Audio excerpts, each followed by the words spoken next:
From KMUW Wichita, From Toronto, Ontario, and from Armenia, Spain, this is You're Saying It Wrong. Let's talk words.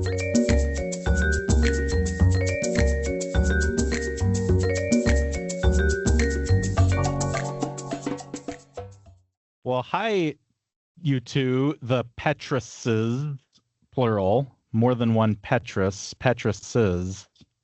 I understand we got a listener question about plurals specifically, more than one plurals. Fletcher, what an amazingly astute segue you just did. I thought it was an intuitive segue as well, because he seemed to have divined, Ross, what we're going to be talking about. He did. A pair of Petri. Yes.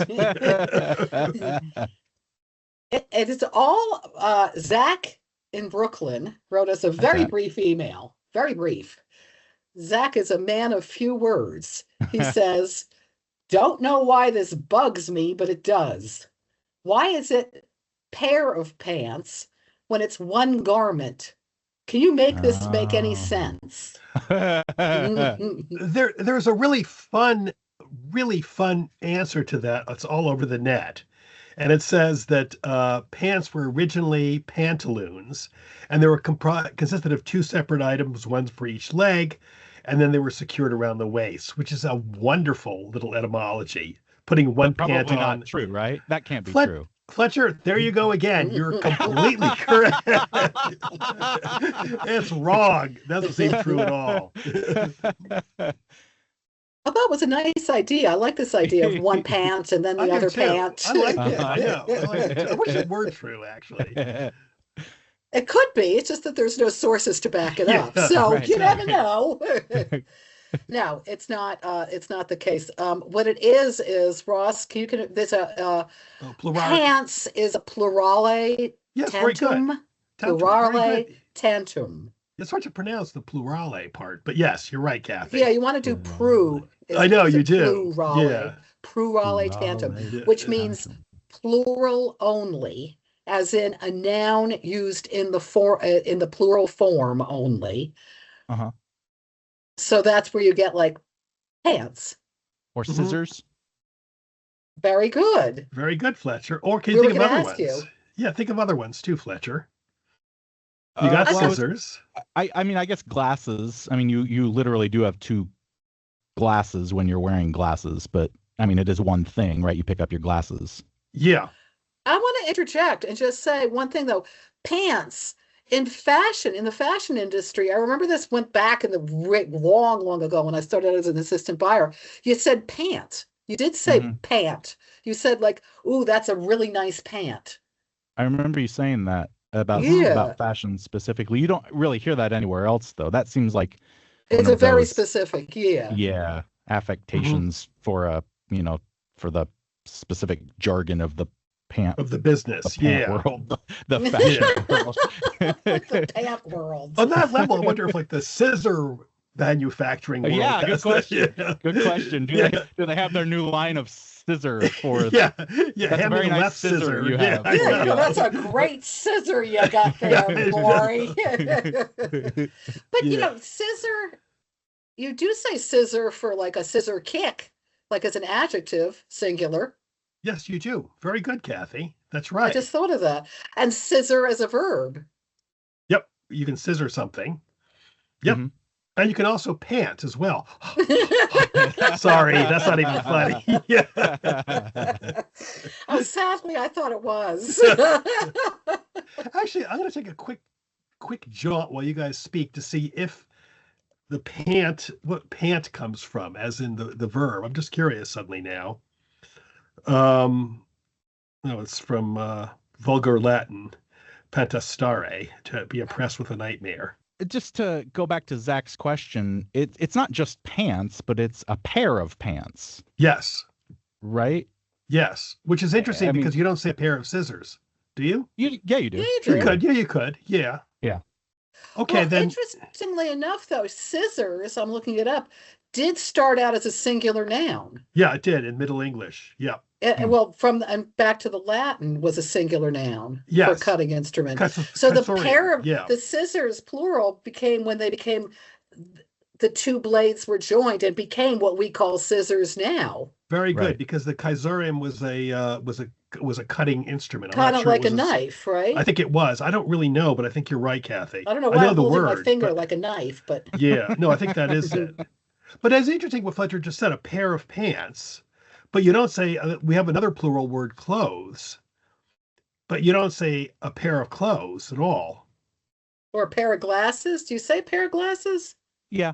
Yeah. Yeah, People pair of say that glasses. sometimes. You do. Yeah, that's interesting. And Fletcher, But don't again, ask why. okay, no, with glasses, it's the same as with Scissors. Hmm. scissors. It's like that was the Right. two different lenses. Yeah, So it was exactly. a glass and a glass, and it became a pair of glasses is what you wore. Yep, I mean, exactly. I guess it could be the same with pants. It's just why would anybody ever have one pant, Mhm. right? Well, I could think of a reason, but it's, Yeah. and No, I if think you're you're, right. I think you're although right. like a pirate with a peg leg still wears a pair. Yes. Well, Yeah, that's he true. folds up, but they always fold up the other leg, usually, Well, as they I probably just Yeah. recall. don't. They probably just don't usually make them with just one, I just said, right? as I recall, as if I've seen a pirate with a peg leg. You know? But the other interesting thing is we have other plural verb nouns that don't have that, like riches. You would not, I mean, as in belongings or earnings, they're almost always used plural. Mm. Yeah, you don't talk about my belonging.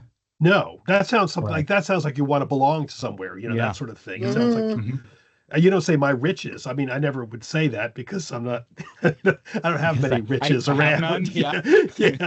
Yeah. You're And, rich, my rich. yeah, my rich. You don't say my earning, you say my earnings, which is Right. Yeah. interesting too. And then going to another one, outskirts. Apparently, there used to be a single outskirt, but no one really says that in modern English. But we don't, in none of those cases do we say a pair of. We just say No. the plural in that case. Yeah. So in effect, we have two different kinds of plurals. One kind, I think, is logical. The Pair scissors, of. glasses, pair of, yeah. But the other kind isn't. And Except that clothes. it just makes it easier to distinguish between a noun and another form of speech, Hmm. another part of speech. Yeah. Belongings, as you said, my belonging. Although maybe that's still a noun. Anyway, my belonging. If I just said my belonging, then as you said, we would think you were talking about wanting to belong to something. So Yes, like having that plural does help it to distinguish it distinguishes at it. least. Yeah. Yes. No, but it's interesting to hear what happens. One other thing I want to quickly point out, though, is it's very interesting in many early Indo-European languages, including ancient Greek, there was a specific form which was called the dual, and you would have like singular, dual, and then plural, and you would have a different ending to show that you were talking about a dual About a thing. two thing. And Yeah. I wonder Mm-hmm. if that pair of pants and all that is a relic of that. I have no idea, but I'm just sort of curious. Mm-hmm. I'm just trying to think of clothes now, because clothes comes from cloth, obviously. Yes, it's But exactly from cloth. Yep. yeah, but you don't. I mean, but it's always plural. And but I guess so. It's really just my cloths then. That you just spoke great Old English. That's the original Yeah, word. It was the yeah, Yeah. plural of cloth, and it was an yeah. article of clothing. But the new cloths came in, and they took a new plural form from that. Mm. And now, of course, we have clothes. So that the ending you don't really need actually when you think about it. Oh, they do have. I just looked it up. Pants, and they do have a colloquial singular pant, but Mm-hmm. Okay. beginning in 1893. So there were people. So you would say colloquially pant. I don't know A if it was pant. the fashion industry back then too, but it could have It could, been. Your yeah, definitely could have haberdasher been. said, But "Very nice pant." it could also have just been people saying, "Hey, why do we have pants and not just a pant? Let's Hmm. start calling it a pant." Yeah. Hmm. Actually, that goes into something really interesting. What about an older word that we don't use as much anymore? Trousers, Oh, Hmm. sure. plural too, and apparently was originally a singular trouse. The plural ending they tacked on things in pairs, which is Hmm. Hmm. interesting. Hmm. And then also drawers. We That's don't use true. that You're anymore, right. but I just thought of that one. You're Yeah. right. Tweezers, I just saw. Now, tweezers. Do you say tweezer ever? Hand me No, the tweezer? no, No. But that's like no. scissors again, I'm assuming. We're going back to Yeah. I the. mean, I guess I don't know what tweeze originally meant, but you could have one scissor without the other Mhm. scissor because each is a cutting implement. You couldn't tweeze without two of them. No, but there was an No. early word tweeze, which was for a case of surgical instruments from the 1600s. Yeah. Okay. So, wow, this is really, the plurals are getting more and more interesting as we go along here. They're more than I realized because initially I thought, yeah, they're like 5. You know I know what what I you mean. You mean? think, then you're suddenly going on and on, tweezers, tweezes, and whatever. Yeah, no, it's really interesting. Lederhosen. Sorry. I guess in English you'd say lederhosens. Then I guess. Overalls. You don't say Overalls? overall, do you? That's true. I'm putting on No. my overall. No. No, Mm-mm. you don't. That's another one, Kath. That's good. Wow. Oh. Well, Zach, see, it wasn't as quick as you thought, was it? Yeah. Overall was a over and then all things, but then it became a quick plural, which is Yeah, interesting. overall is really a portmanteau. Yeah. A plural portmanteau. Wow. Here we go. We're cooking with gas, as they say.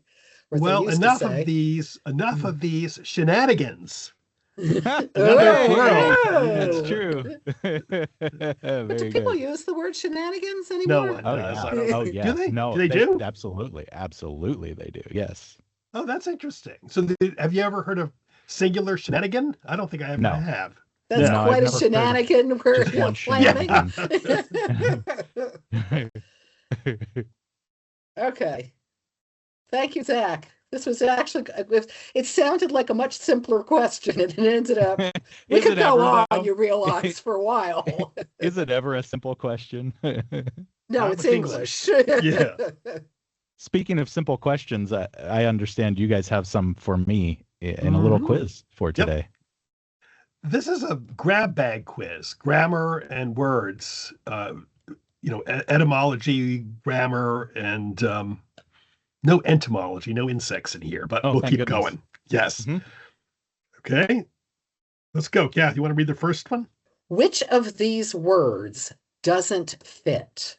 The words are pound, nail, clock, and pet. Which does not fit?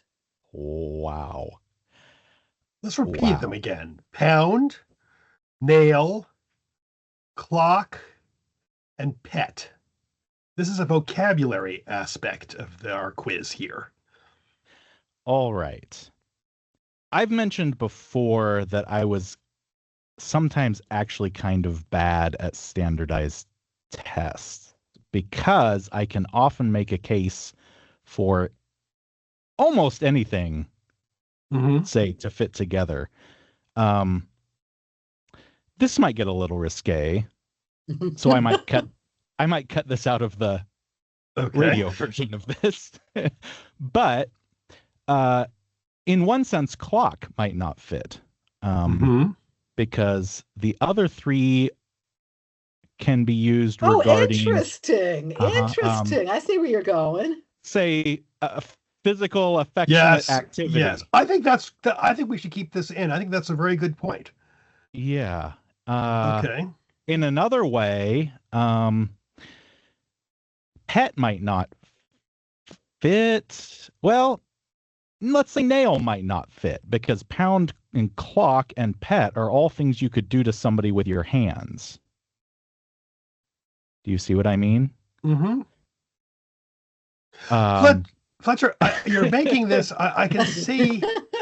I actually have that same problem. I used to have. I had to like learn how to take tests because I do the same thing you do. I go, this, that. You see, I was great at them because I would go, boom, it's that. I had to learn because I'm always like, it could also be this and that and whatever, and then it's always like a mishmash. Okay, let's look at this as simply as possible. I'm going to be really honest. I don't know what you're getting at with this. Pound, nail, clock, and pet. Which one of these is not like the other? Okay, this comes from Merriam-Webster quiz. And Okay. the answer they gave us was pet. They said, so you were right the first time, however, your reasoning was not their reasoning. Their reasoning was that pound, nail, and clock can all refer to physically hitting. Pet can be used to describe a gentle stroke. And let's don't go to stroke now either. So go on. I was gonna say that, but I don't really hear nail as physically hitting something. Mm-hmm. I mean, like I guess like if I throw something and I could nail something if I threw something at it, but I don't think of that with like my fist, right? Mm-hmm. Whereas pet it isn't physically hitting, but it is physically touching with my hand. So that's why I left nail. That's why I left nail out. I mean, that's what I was getting at a few moments ago. Well, I sort of see what they're saying, but I kind of disagree. You know, as you were speaking very eloquently, because I actually am beginning to agree with you after we, just perfunctorily put this one question in. When I do nailing him on Google, I get hundreds of examples of crucifixion, nailing him to the cross. Oh. I don't get like nailing him, and I get your other meaning of nailing as well. I don't get. Also, you're nailing someone in baseball. You nailed, exactly. Yes, that's what you're I right. thought. Yes, and that's good I mean too. that could be two different things. You could have the pitcher hit the batter with the ball, or he just pegged him out at first or something, Okay, so I think Fletcher. I think we're going to give Fletcher a good pass point on here. that. I you at think least that have to his give is better. me. Yeah, you got to give me a point for creativity at least. Yes. Okay, let's move on to a grammar question instead. Maybe we can get him on this one, Kat. I put it in. The question is, it's in there. Ready, Okay. let's go. What's wrong with this sentence? Shall I read it? Oh, okay. I have to give yes. Okay. It's actually more challenging to catch a fish with a net than catching one with a fishing rod. Okay, there's your choices. Okay. Oh, good. You've given me choices. What's wrong with this sentence? Oh, you want to know which part is wrong? Okay. Yes. Correct. A, it's, IT''S, it is. B, more challenging, is that part wrong? C, is the word catching wrong? I will now read the sentence again just so people can have it back in their head. It's actually more challenging to catch a fish with a net than catching one with a fishing rod. Well, the catching is wrong. I would say than it is to catch one with a fishing rod. Because more challenging refers to catch a fish. And so you wouldn't say it's actually more challenging catching one with a fishing rod. Okay. Right. If you want to know like a rule behind that, I can't tell you because I don't know those things. But I'm pretty confident that I would change that to say it's more challenging to catch a fish with a net than it is to catch one with a fishing rod. It's a parallel construction. You got the answer correct in that sense. It's more challenging catching, but then it's to catch, and then we have then catching. So it should be, as you said, it's more challenging to catch a fish with a net than to catch one. You don't need the it is, than to catch one. You're paralleling the verb there. You want them to match. Yeah. Yes. Parallel constructions. And they're both infinitives. To catch, to catch. That's what you want. You could switch the first one and say it's actually more challenging catching a fish with a net than catching one with a fishing rod. And then it would match, right? Then it would match. That's correct. Okay. Yes. Okay, cool. Which of these words is least like the others? Okay, we have spot, key, pickle, or jam. Spot, key, pickle, or jam. To me, I can think that you can be in three of those things, but not a key. You can be in a spot, which would be like a little bit of trouble, a spot of trouble, maybe. A pickle, which is also a bit of trouble, or a jam, which is also a bit of trouble. So key, I would say, is the least like the others in that case. You got it. Now we're doing pronunciation, as in you're saying it wrong. And you chose a good word because I'm always not 100% sure. This is that little strip of land between two larger pieces of land. Yeah, spell it out. With water on both sides. Isthmus. I usually sort of slur it a little bit because I don't know if I'm just supposed to say isthmus or if I'm actually supposed to say isthmus. But I do think I usually use the TH. I think I usually say isthmus. That would be wrong. You're saying it wrong. So it's just isthmus? Yes. Yeah, I hate TH is silent. Although I think there's another word that has a silent TH, another common one. Asthma? Yeah. Yes. That turns into sort of a Z sound for us, asthma. Asthma, it does. This doesn't. It doesn't seem like. No. It's still an S, isthmus. Why is the TH silent? I think the etymology of it, I think the isthmus actually was it, let me just see. I think it was shoved in, but I'm not sure. Let's see. I think it's hard to say with the TH. No, it's from the Greek isthmos. That's right. I was thinking of that. And I don't know, actually. I'm just wondering if they ended up making it's from Latin isthmus, so I'm just wondering if they just shoved it in that way and then to make it sound good. But I don't know. I don't know, actually. I'm just checking. Yeah, I do know that when it is coming up to be isthmus season. Oh, that reminds me of Russ. When I was a guy, I used to love Spanky and our gang, and I think it was Stymie, and the teacher said, use isthmus in a sentence, and he said, isthmus be my lucky day. That's I like that one a lot. That's good. I'm just seeing why. I think it's just a pronunciation convention is what I think it is.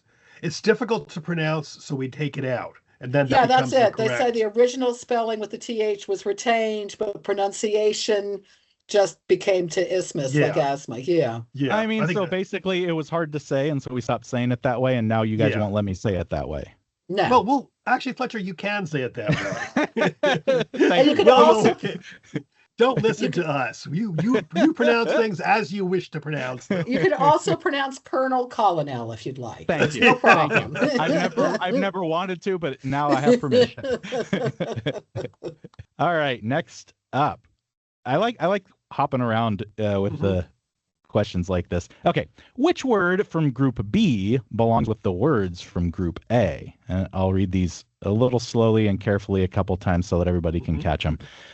Group A, these are the words that we want to belong. Okay, blast, paper, box, and bank. Blast, paper, box, and bank. That's the in crowd. Okay, right. So Group B, which of these words belongs with blast, paper, box, and bank? Okay, the words are juice, bag, cradle, and carpet. Juice, bag, cradle, and carpet.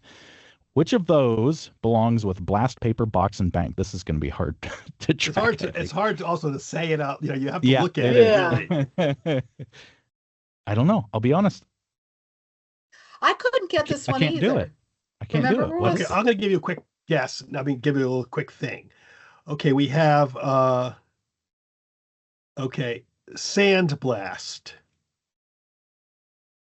Sandblast, sandpaper, sandbox, and sandbank. Yes.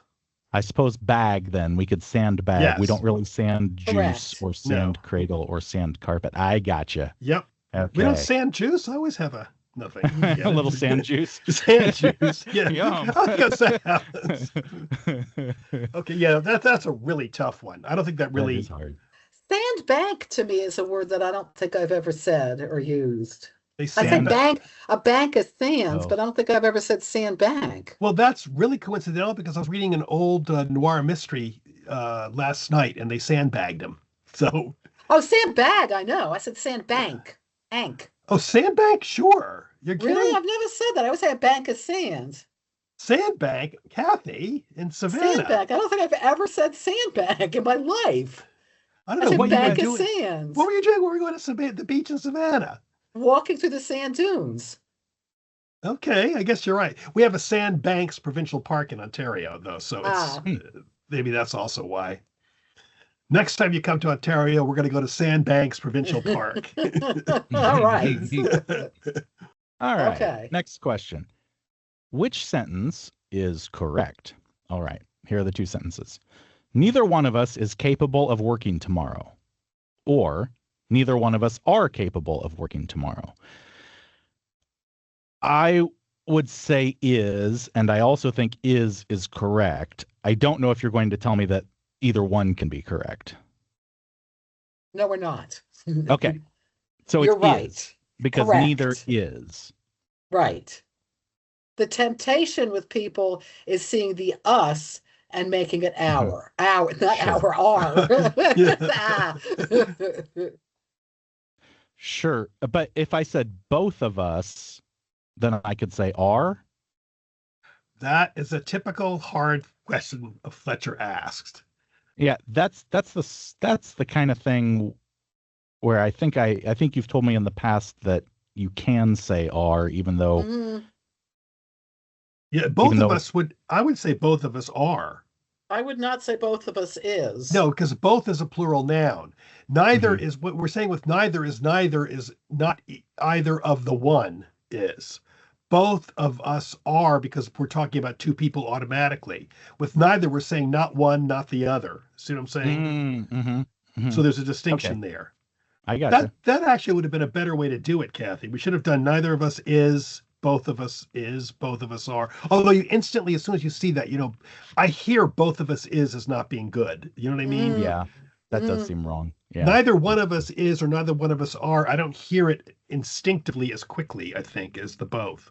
I have to read this to you because it's so bad. This is the AI, Google AI, is that Gemini or something? Came up and it says both is always plural. Example, both of us are going to the party. Second example, the both children are happy. Oh gosh. Thanks guys. Okay. The both children are happy. Well, you could say both is correct, maybe. All righty. Okay. Let's move along. All right. Next one, etymology time. And as Ross said, not entomology time, at least not at this point. They want to know the word juggernaut.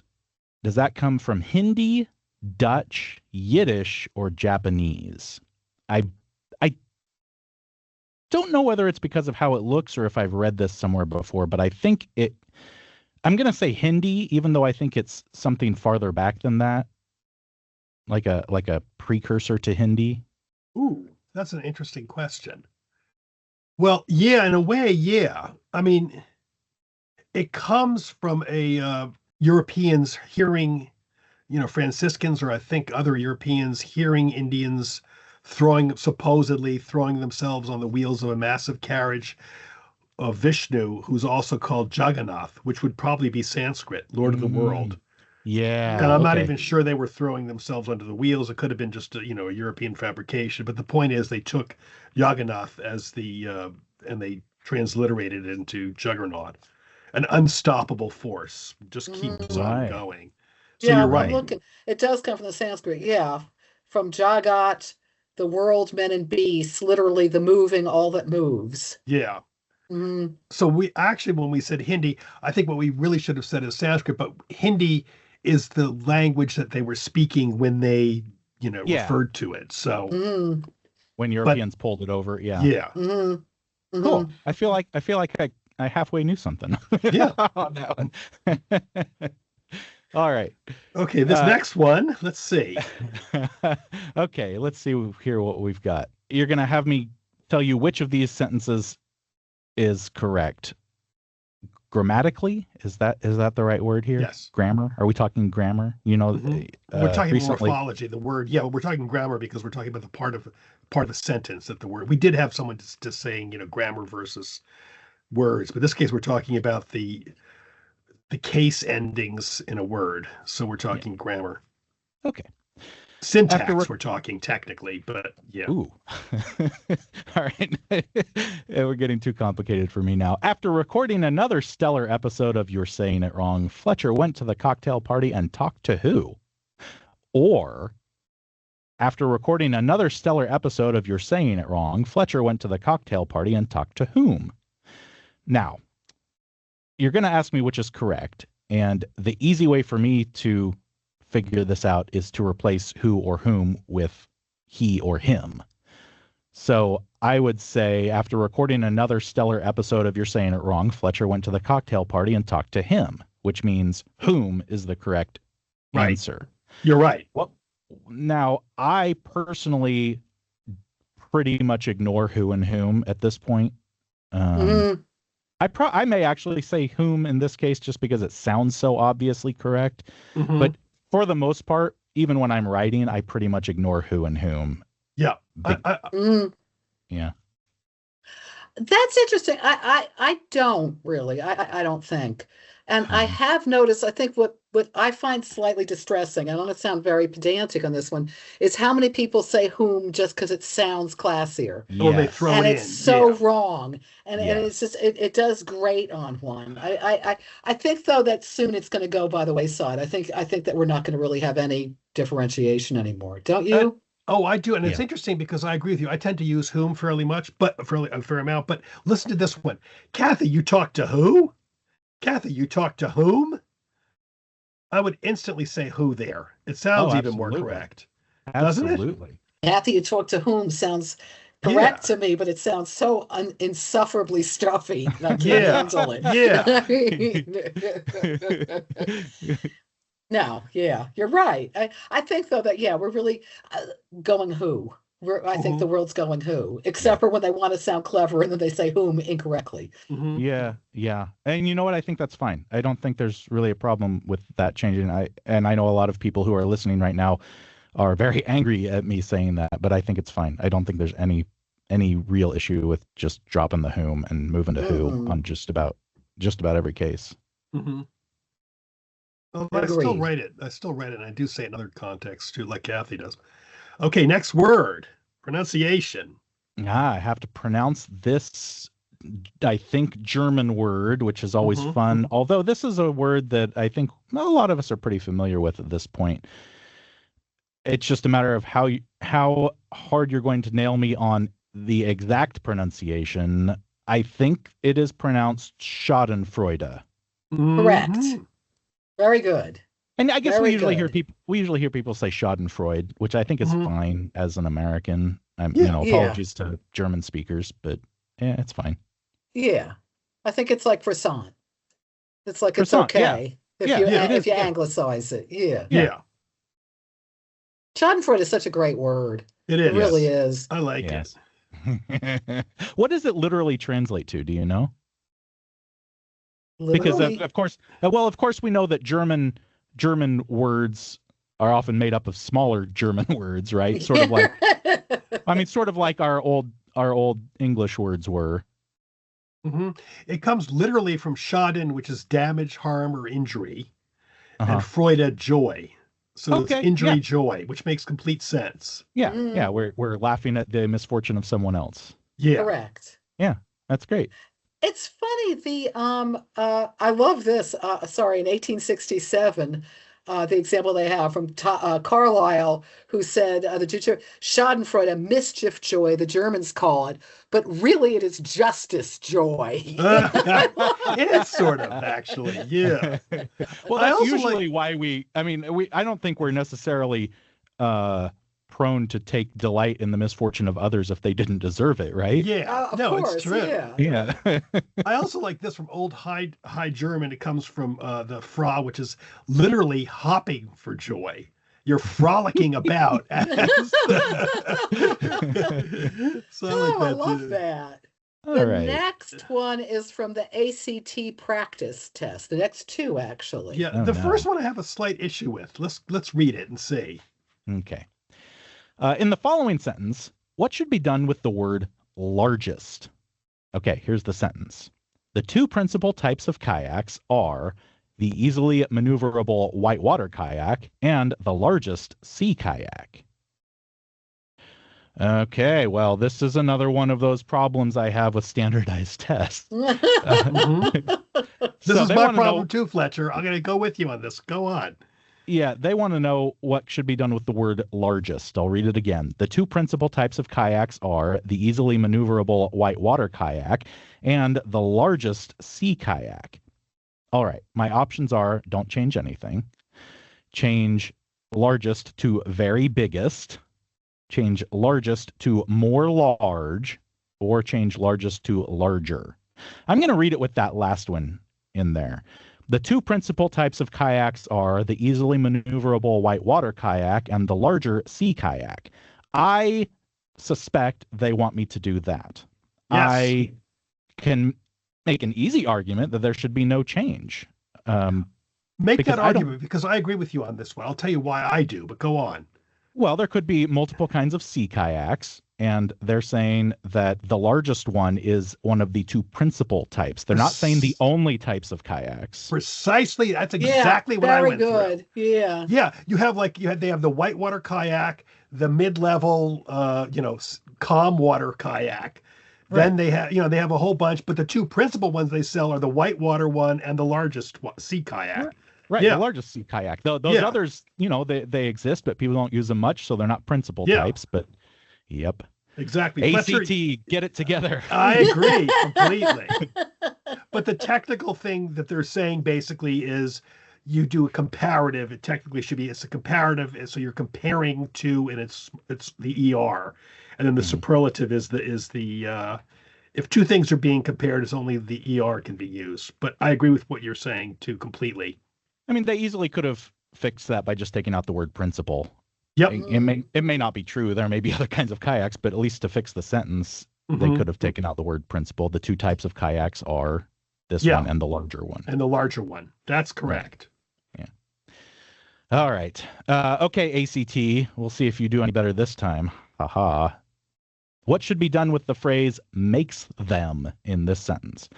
The Navajo language is complex, with a structure and sounds that makes them unintelligible to anyone without extensive exposure to it. That's really... Read it again, because it's a complex sentence. I will. The Navajo language is complex, with a structure and sounds that makes them unintelligible to anyone without extensive exposure to it. So the way the sentence is written, it makes it sound like we're saying the Navajo language... makes them refers to the Navajo language, which doesn't make any sense. You got it. So we could not change it at all, which I would absolutely change that. You could change it to makes it with a structure and sounds that makes it. Well, that wouldn't work because structure and sounds are more than one thing. We want with a structure and sound that make it unintelligible to anyone without extensive exposure, because the structure and sounds, make, and it refers to the Navajo language. Yep. Right. You got it. Perfect. Verb and subject agreed then, and pronoun matches the noun. So yeah, very good. Nicely done, Fletcher. Thank you. Oh, and one more from the ACT. Yes. All right. What should be done with a person in this sentence? All right. Opening a sealed tomb is like a person uncovering buried treasure. Opening a sealed tomb is like a person uncovering buried treasure. What should be done with a person? No change. Someone. Let's read it with someone. Opening a sealed tomb is like someone uncovering buried treasure. We could also use the phrase a potter. Why did we put a potter in there, Kat? I don't know, but it's cute. Yeah. Opening a sealed tomb is like a potter uncovering buried treasure. I think you did that, Ross. I think I was thinking my wife collects like old stoneware. And I think I just put that in. It's from the ACT, but I changed it a tiny bit. I think I put potter in. She was talking about stoneware pots, and I think I just automatically typed in potter. Okay, like an archaeologist, let's say. Yeah. I mean, like a pirate, let's say a pirate, yeah. Or I could just get rid of a person and say opening a sealed tomb is like uncovering buried treasure. And that's what I'd do. I'd just get rid of a person. Okay, why? Because there is not anything doing the opening at the beginning. And so I'm just making that look like the other one. Fletcher, you're bound for Harvard. That's very good. Right. Who's paying his tuition, Ross? He's going to get a scholarship at this point. Oh, A grammar scholarship. You got it, Fletcher. You're right. It's a parallel construction here like we had earlier. Opening and uncovering. So very good. All right. And now pronunciation time again. Read this sentence. And since you said read this sentence, I am paying close attention to it. Had I not been, and I were just reading this out loud, I might actually mess it up. Anyway, the artist was promised generous remuneration for the commission. Yay! But I might very well at least stumble on remuneration, if not outright mispronounce it remuneration if I had just been reading that out loud and it had been in the middle of it. Mm-hmm. I think most of us would actually. Yeah. There are those who are that. Yeah, and we found that remuneration was listed. There was a study conducted by a British institute, and they found it was among the top 10 hardest words to pronounce, which makes sense. Wow. And then another thing, it was a voicemail to text conversion. A text conversion company said it was the third most commonly mispronounced word, which makes sense because I would say remuneration. Without thinking, I think. You said remuneration, not you said. You That's what I'm it. saying. That's what I would say. I would pronounce it incorrectly. No, but you put an N there. You said remuneration. You switched the M and the N. It's remuneration. Right. It's remuneration. Oh, I would say see. remuneration. They're saying remuneration. I see what you're saying. Most people switch the M and the N. Wow. Oh, I thought the problem was the U, the remuneration U. That's what I thought. No, the problem is the N. You think number. Wow. Yeah, of course. It makes sense. Yeah. You're getting a lot of money. Yeah, you're right. Mm-hmm. You're getting riches, to harken back to our earlier, our earnings. Plural. Earning. Yeah, I'm getting a lot of earning. Yeah. But the thing is, though, is that it came from the root of the word is munis, like as in municipal. Yep. Which is where you get the mu. Exactly. Sure. Okay. It means gift in Latin.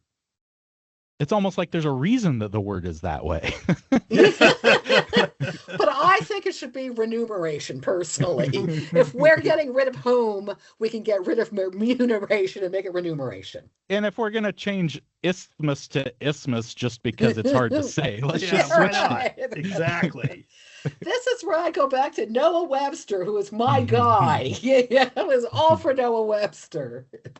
All right, I'm going to read this the way it's written, and don't start yelling yet, Kansans. Okay. All right. Okay. This is how it's written. This is from an 8th grade test given in Salinas, Kansas back in 1895 that was reprinted in the New Republic. One of the grammar questions. Here's the grammar question. What are the principal parts of a verb? Give principal parts of do, lie, lay, and run. Now, second part first, I have no idea. I don't know what principal parts of a verb are. But regarding the first sentence, this is from an 8th grade test given in Salinas, Kansas back in 1895.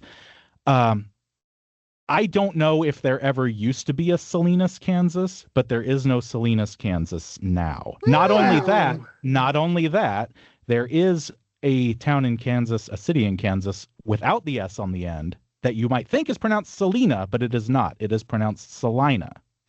Not only that, Salina, the city, is in the county of Saline. Holy cow! Okay. Well, the New Republic, I have an axe to grind with you, a bone to pick. It's actually interesting, though. Salina was I just looked it up. It was a fairly major town. I mean, it's not it's not a village. It's a little city. Yeah, it's a city. It's on I-70, and so there's lots of traffic through there. Well, I wonder if they did have that test then. I bet they did, and the Republic added an S because you would think like Salinas. Yeah, California. You automatically do that. Yeah. So you want to give us. I was going to say, if we're running out of time. Why don't you tell me about the principal parts of a verb, though, just so okay, basically in grammar, we have present tense, present participle, past tense, and past participle. Okay? Oh, okay. So now let's go through, let's handhold you and go through to do. Let's do. Okay. Do, Present tense. do, past Right. tense did, Right. present participle. Right. I don't know. I don't know what. Ing. Doing. Right. Doing. Right. Oh, right. Doing. So are you done now, Fletcher? What about past participle? And I am done. Wait, what's that one? That's a past participle? Yes. Correct. Exactly. Oh, man. Okay. Okay, we're I'm running out never of gonna- time. Yeah, we Okay, are so let's running just, we're running out of time, so let's do the last one. Run. Let's do that, Fletcher. Run, ran, running, ran? Run. Run, I run. had run. Oh, I yes, had run. You got it. For the final Wow. pronunciation, just because I want to hear Ross blow it. Oh no. Ha ha ha ha. Oh ha. no. All right, Ross, can you pronounce this word? Now this one, Kathy noted this, that we used to drive a lot down to New York City, and we went through a place called Schenectady. Which is harder to say than this. It one is. It is. And I've studied ancient Greek for many, many years, and this is an ancient Greek word. So Kathy always laughs at my pronunciation. Let me try it right now, see if I can get it right. Synecdoche. Is that right? Hey, there you go. You Correct. did it. Synecdoche. Yeah. Synecdoche. Synecdoche. What I do a lot of times is I do the ska in there for Schenectady, and then a lot of times I do the Synecdoche because of He does a huh. the ch because of the Greek. It's just a mess. I kept saying it over and over as Kathy was yelling at me on Friday. So I think I finally was got yelling. it. I finally I got it beat in it my into your head. head, Ross. Then meanwhile I was Synecdoche. doing it, and then my wife came in and goes, "It's not Schenectady, it's Schenectady." I said, "I'm not talking about the city." Well, I've told you both before that there's a movie called Synecdoche, New York, and I always get corrected by people who think they're like, "Oh no, it's Schenectady." It's like, "Oh, thank you." No, it's not. Oh, gesundheit.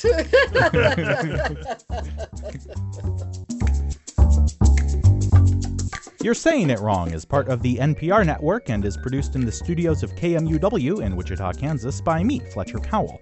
Kathy Petrus records from her home in Armia, Spain, Ross Petrus from his home in Toronto, Ontario in Canada.